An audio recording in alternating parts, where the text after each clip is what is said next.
Bom dia, povo do Criador. Hoje eu vou vir com um tema aqui bastante interessante. É a respeito do jejum. Lembrando que a palavra jejum é você abster-se de alguma coisa. Não necessariamente você ficar sem beber água ou ficar sem comer. Então, quando você se abstém de algo, você está jejuando desse algo. No livro de Isaías, capítulo 58, versículo 3, diz o seguinte: que adianta jejuar se tu nem notas? Por que passar fome se não importas com isso? O povo de Israel está perguntando para o Criador Yahweh, na época, o porquê que eles estavam jejuando, e o Criador não estava nem aí para a questão deles ficar sem comer.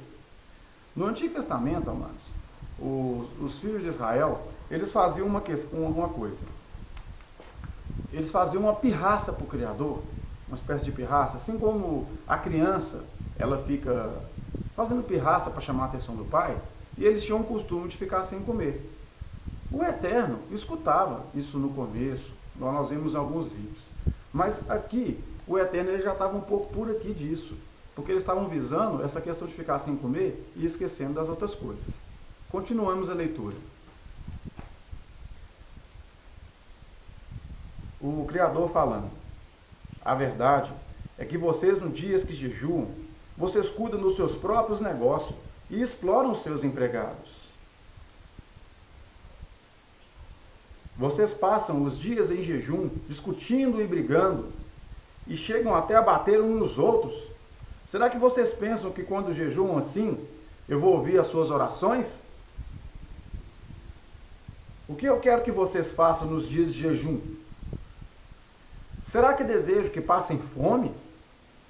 Que se curvem como um bambu e vistam roupa feita de pano grosseiro? Os israelitas, amados, até algumas igrejas de hoje ainda fazem isso. Eles se curvavam ali, como bambu, igual diz a Escritura, e colocavam panos de saco grosseiro, representando humildade, digamos assim. Mas vocês podem ver que o Criador está perguntando: será que eu quero que vocês façam isso? Passem fome? Se curvem como bambu e se vistam de roupa feita de pano grosseiro? Se deitem em cima de cinzas? O Criador ganha com isso, né, amados? É isso que vocês chamam de jejum? Então o Criador está falando aqui: é isso que vocês chamam de jejum? Ficar sem comer? Ficar aí deitando em cinza? Acham que um dia de jejum é assim que me agrada? Não. Não é esse o jejum que eu quero. Eu quero que soltem aqueles que foram presos injustamente. O jejum do Criador, amados, é deixar de fazer o mal, viu? Isso é o jejum para ele. No decorrer do estudo eu vou mostrar direitinho, mas vamos lendo.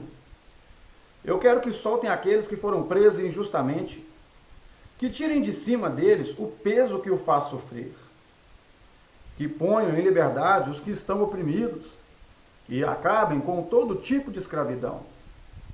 O jejum que me agrada é que vocês repartam a sua comida com os famintos e recebam em casa os pobres que estão desabrigados, e que deem roupas aos que nunca têm de vestir. Nunca deixem de socorrer os seus parentes. Amados, aqui é o livro de Isaías, capítulo 58, versículo 3. Eu fiz questão de ver na linguagem moderna, porque, igual eu digo, a Bíblia, quanto mais antiga, melhor. Mas me chamou muito a atenção, está muito bem traduzido aqui o que o Criador quis dizer. Mas aí, amados, não podemos ficar só nesse versículo. Nós temos aqui também Mateus, capítulo 9, verso 14, que diz assim: então os discípulos de João se aproximaram de Yahushua e o perguntaram: nós e os fariseus fazemos jejum, por que os seus discípulos não fazem jejum? O pessoal estava invocado, os fariseus faziam jejum, os discípulos de João faziam jejum, era uma prática do Antigo Testamento normal, Por que os seus não jejuam? E Yahushua responde: vocês acham que os convidados de um casamento podem estar de luto enquanto o noivo está presente? Vejam bem, amados, quando a gente vem com o Salvador com questão física, ele mostra a questão espiritual. O pessoal está perguntando a ele: por que seus discípulos não jejuam e nós jejuamos? Aí ele falou: os convidados podem ficar de luto, em algumas traduções tá, Os convidados podem ficar de jejum enquanto o noivo está com eles. O que ele está querendo dizer? Está querendo dizer o seguinte: eu ainda estou aqui. Eles não vão ficar de luto, eles vão ficar tristes, eles vão ficar de jejum. Eles vão ficar sem comer, com os olhos inchados de tanto chorar, porque eu estou aqui. Correto? Mas chegarão dias em que o noivo será tirado do meio deles. Aí, eles vão jejuar. Amados, chegarão dias. Eu quero que vocês leiam essa parte e meditem. Chegarão dias em que o noivo será tirado. E então jejuarão. Os 3 dias que o nosso Messias ficou fora de nós, dos discípulos, durante 3 dias nenhum dos discípulos comeram, nenhum dos discípulos riam, eles estavam em jejum, eles estavam de luto, eles estavam tristes. Mas hoje o noivo, ele está conosco, aonde tem 2 ou mais reunidos, lá ele está. É isso que ele está falando. Vamos terminar de ler.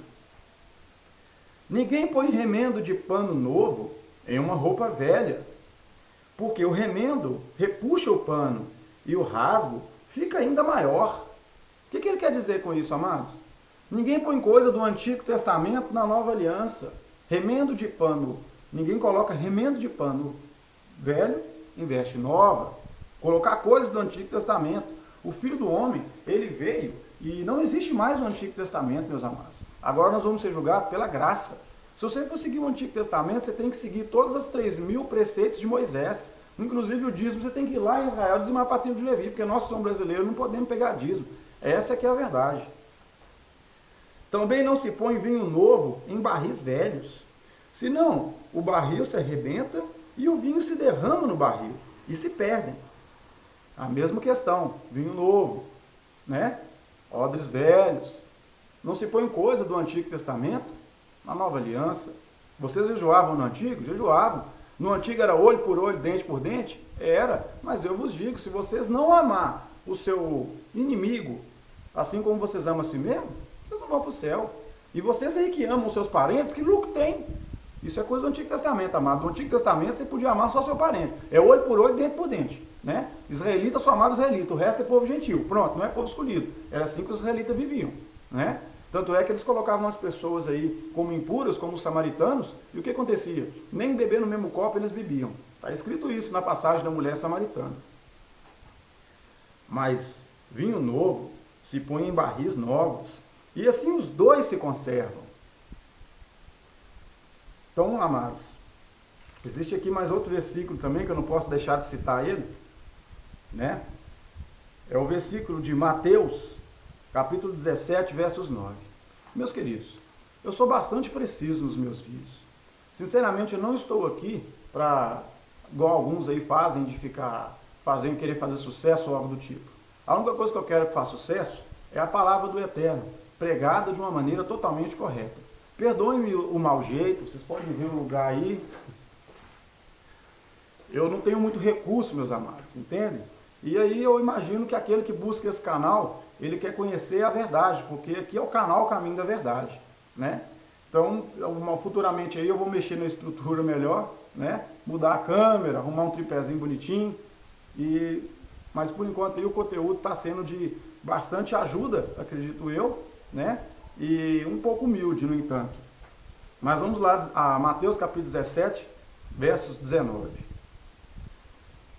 Os discípulos se aproximaram de Yahushua e perguntaram em particular: por que nós não conseguimos expulsar o demônio? E Yahushua respondeu: é porque vocês não têm bastante fé. Eu garanto a vocês, se vocês tiverem fé do tamanho de uma semente de mostarda, podem dizer a esta montanha: vá daqui para lá, e ela lhe será nada impossível para vocês.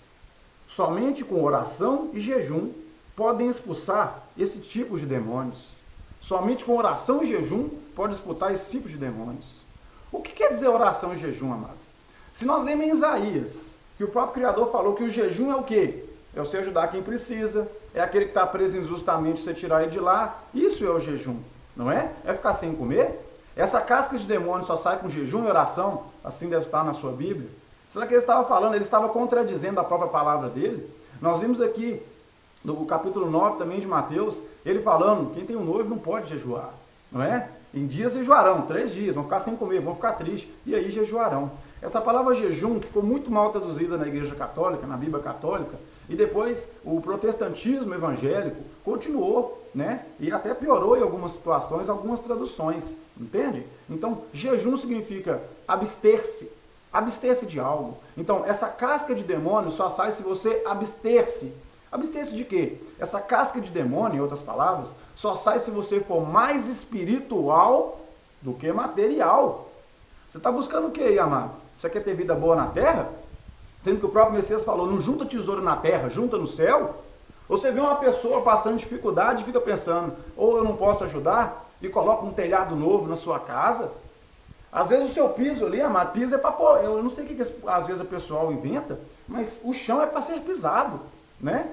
E aí a pessoa ali gasta 6, 7 mil reais no chão de mármore, granito, mas o irmão está passando dificuldade, o irmão ali paga aluguel. Como que você pode viver dessa forma, meu querido? Pensando em coisas materiais. E aí fica sem comer e pensa que isso vai expulsar demônio. Muitas pessoas pensam por ser ricas, pensam que o Criador é com elas. E colocam no carro assim, ó, Deus me deu.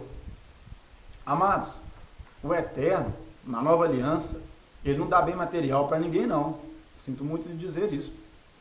Você trabalha, ele abençoa o seu trabalho, o seu esforço. Aí você compra. Se o Criador for me dar um carro, eu falo com ele, Pai do céu, com tanta gente passando fome, pedrar o seu tempo me dando um carro, será que seria justo? Não é justo, meus queridos. Então, essa casca de demônio só sai se você for mais espiritual do que material. Aí você pode expulsar qualquer tipo de demônio. Essa é que é a verdade, meus amados. Mas muitos vão me perguntar, mas no livro de Atos, que é Novo Testamento, os discípulos jejuaram. E eu vou te dizer, enquanto o Messias ainda estava com eles, o que aconteceu? Tinha um menino que era cego, certo? O Salvador curou o menino. Esqueci no momento do versículo agora. O que acontece? Quando o Salvador curou o menino, os discípulos perguntaram para ele, Mestre, esse menino nasceu assim? Ou foi algo que ele fez? Ou os pais deles pecaram? Algo que ele fez? Alguns dos discípulos, meus amados, o nome já fala, discípulo. Discípulo está aprendendo. Eles só se tornaram discípulos depois de descido do Pentecoste e aí ficaram poderosos mesmo. Porque até então, um deles acreditava até em reencarnação. Eu estou mentindo?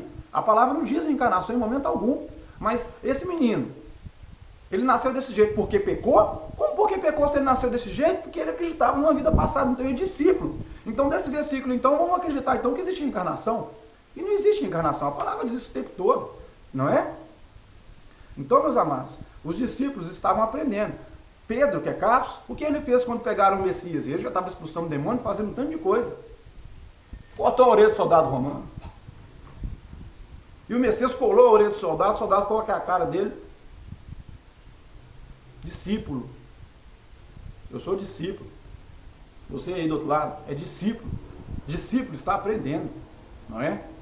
Então, aí está mais uma mensagem para todos vocês. Que o Criador abençoe a todos vocês com essa mensagem aí, que é uma mensagem polêmica, vejo, mas que seja feita à vontade do Pai.